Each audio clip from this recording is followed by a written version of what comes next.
Hello everybody, this is my pollen presentation. Welcome to my pollen talk. Thank you.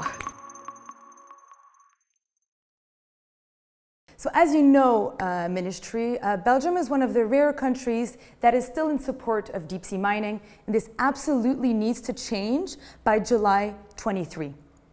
Let me tell you why. So as you know, the ocean produces approximately 50% of the oxygen on Earth and sequesters nearly 30% of the CO emitted by humans. So oceans are extremely important in our ecosystems.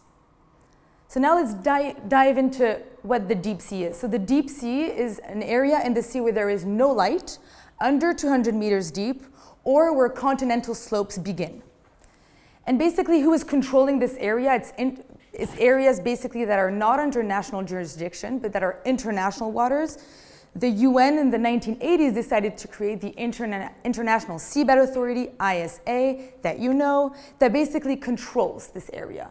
It represents 54% of the ocean, and we know that there are a lot of materials down there, including copper, gold, magnesium, lithium, cobalt. So what's going on, just to re-put the context, so basically the ISA has been giving out exploration contracts in the deep sea since 20 years now, 31 exploration contracts to be precise, and one of those contracts is to the organization or the enterprise DEME, which is a Belgian organization, and Belgium is sponsoring this exploration. But in July 21, the Nauru Islands basically told the ISA, it's been enough, we've been exploring too long, we want to exploit now. So we're enacting our two-rule year, which is an annex of the United Convention of the Sea of the Law. So basically, it gave the ISA only 2 years to now put on a regulatory framework to start mining down there. A lot of countries have put on a moratorium. Belgium has not, and this needs to change. So very quickly, these are the different spaces where deep sea mining is right now in exploration. So we're basically taking little rocks at the bottom of the ocean and bringing them back up to the surface. We're also basically taking out the crusts, and we're also taking what's going out of the volcanic eruptions down in the ocean. As you see, Belgium with the GSR and DEME are currently in the Pacific Ocean looking at a space down there that is 2.5 times the space of Belgium. We are exploring 2.5 times the space of Belgium. So a lot of this is being justified by the fact that we need these materials for the green transition. And it's true, we understand what you're telling us, Belgium government. You need it to respect the Paris Agreement, for the Fit for 55, for the fact that we need batteries for electric vehicles by 2035. And some studies do show the importance of it. It is true that for the Paris Agreements to be put in place, for to be a success, we will require twice the volume of materials by 2050. As you see on the graph, lithium will have to be 2,000 more times found, as cobalt 400 times more present. And we see also that deep sea mining actually provides less emission than land mining. Interesting, good to know.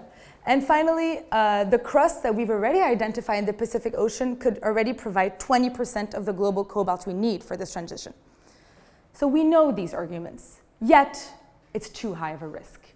Why is it too high of a risk? First of all, let me remind you that Belgium is behind most of UN frameworks with regards to the EU Biodiversity, the Common Montreal framework, and a blue leader in the Ocean Conference. Nonetheless, you do support deep sea mining. This is extremely dangerous for biodiversity and ecosystem destruction. The ocean is the most extensive habitat on Earth, and there are tons of species we do not know yet. It's actually the deep sea has only been explored 5%. Scientists are saying that 3 trillion megafauna organisms could be destroyed, and actually experiments in the 80s have shown that tracks of the big trucks at the bottom of the ocean are still there 30 years later. So once the ecosystem is destroyed, it will never recover. And 20% of biodiversity was lost in those experimentations. Finally, we have 3 other reasons why it's too high of a risk. First of all, for the fishes and the climate. So this is how deep sea mining works. We basically take the little rocks, pump them up, decide what we want to keep, and throw out the sand that we don't need. Basically the sediments that are going to be let off is very dangerous for the zooplanktons that will affect the fish. So it will basically potentially destroy a lot of the fish system, and also impact the phytoplanktons that have absorbed a lot of CO2. So it actually could allow maybe the ocean not to be able to absorb as much CO2. There's a lot of issues with regards to the transformation of these rocks. Actually, and this is very little talked about, we still have no idea how we are going to make these rocks into an actual material that we can use in these cars or in these windmills. It's nanoparticles, and actually the science isn't advanced yet to know how we will use this. So we're going ahead with mining without actually knowing how we will transfer these materials. And we need 160 times more space per million tons in the deep sea than in land mines for the same amount of material. And finally, the green transition assumption is being debunked more and more. A lot of scientists are saying that actually these assumptions are based on human behaviors that we have today or that we have in the past, that new infrastructures and new technologies are being created. For example, now batteries are being experimented with less lithium, less cobalt, so we might not need as much material. So basically, my recommendations, Belgium, you absolutely need to put the environment protection at the highest level. You say you are a blue leader, yet you are still for deep sea mining. You need to support the moratorium, so stop the exploitation that will start in July 23. We need your support, or else it will start in July. You say strict regulations is enough, but it is not. And you need to refuse to chaperone companies that could start exploiting. We need to fund research. We do not know the impact of deep sea mining yet, ecosystem impact, how to transform these materials, and fund circular economy research. You need to push transparency. The public is not at all engaged in this topic. You need to support the fact that the EU actually wants to ban completely deep sea mining in their waters. You haven't really been speaking about that, and so we encourage you to push this matter and to actually ban any raw material or imported goods that could come out of deep sea mining.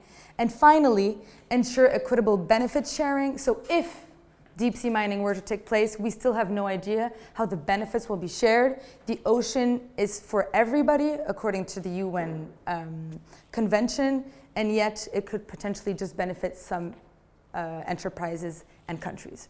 Thank you very much. We hope you reconsider.